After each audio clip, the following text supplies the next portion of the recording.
All right, in this training, I'm going to go into a little bit more depth on verbal cues and why it's so important for you to master if you want to close a lot more than you are now. Remember, you're committed to mastery. That's why you're here, right?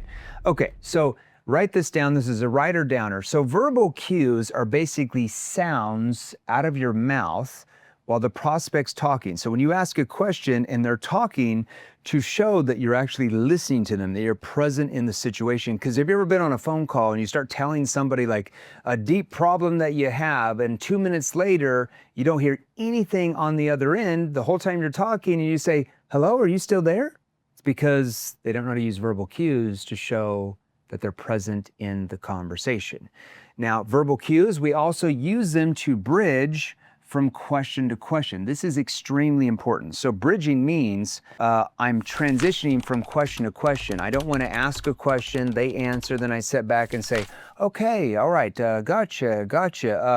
John, I'm curious, let me ask you, like, that sounds scripted, sounds like a sales question, okay? So I'm going to show you to bridge from question to question using verbal cues. So examples of verbal cues might be like, or right, or okay, or oh, interesting, or really, or oh, or I see. Okay, that's just 8 examples. Now, you're not going to use a verbal cue every 2 or 3 seconds because that's going to sound weird. But like, I wouldn't even say 7 seconds. Let's say every 10 to maybe 20 seconds of a conversation.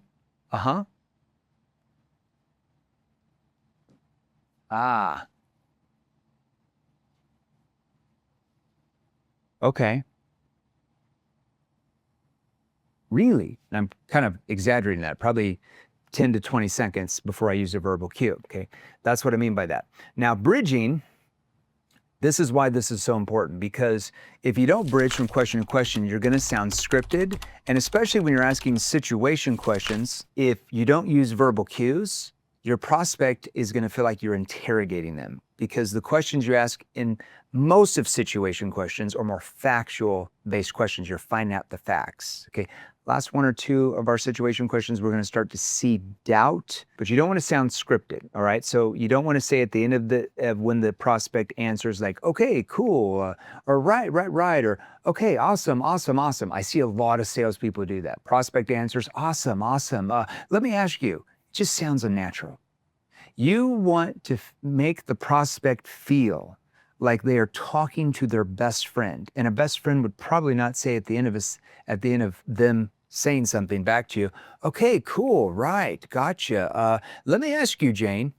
That would sound weird. You wouldn't say that to a friend, and you want them to feel like you're their best friend. So you have to bridge quickly, okay?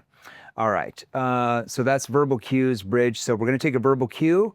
We're gonna verbal cue into the next question. That's called bridging. So that's write down bridging, okay? Now let me show you a few examples of what I mean by that, okay? I've already showed you that. Now, bridging also helps the prospect let their guard down and actually open up to you more emotionally. That's very, very important, all right? So we want to prevent it. We want to make it sound like it's a natural conversation. Now, it's a very skilled conversation. You're not winging this, okay? Very skilled, but in the prospect's mind, it's gonna feel like it's very conversational, because it is, okay? So let me show you an example of this. Let's say if I'm selling branding for a marketing agency and I'm talking to a business about a marketing strategy, okay, or how they're getting their leads. So these are situation questions right here, okay? Okay, and now, after the last connection question, I might say, so what are you hoping could possibly happen by working with us? Well, we're hoping to see if we can get better leads and everything. Okay, and what are you doing now to bring in new leads and clients? And see how I transition, I bridged right into this question. Okay, and what are you doing now to? See how I'm bridging into it. Now, most salespeople are like, okay, cool, yeah, that sounds like a good thing. That's why people come to us.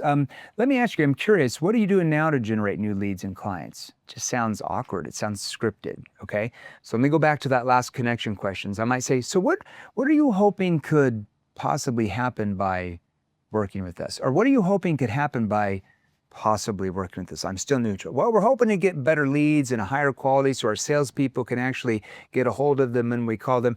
Okay, and what are you guys doing now to generate new leads and clients? Okay, and I'm bridging right into it, like quick. See the transition, okay? We're doing referrals, we're doing this. And how long have you been running ads on Facebook for? And how long have you been, oh, we do Facebook ads and YouTube. How long have you been running ads on Facebook though? See how that's conversational? How long? Is a verbal cue. It goes right into the question. It's seamless and just transitioning quick. Sounds like they're just in a regular conversation. It doesn't feel like a sales conversation, okay? Oh, we've been running them for 5 years. Oh, what caused you to go the Facebook ad route rather than like all the other options out there? Maybe if I'm selling something different, I want to position myself against Facebook ads. See, that's just a verbal cue. And what caused you to go that route rather than all the other options out there?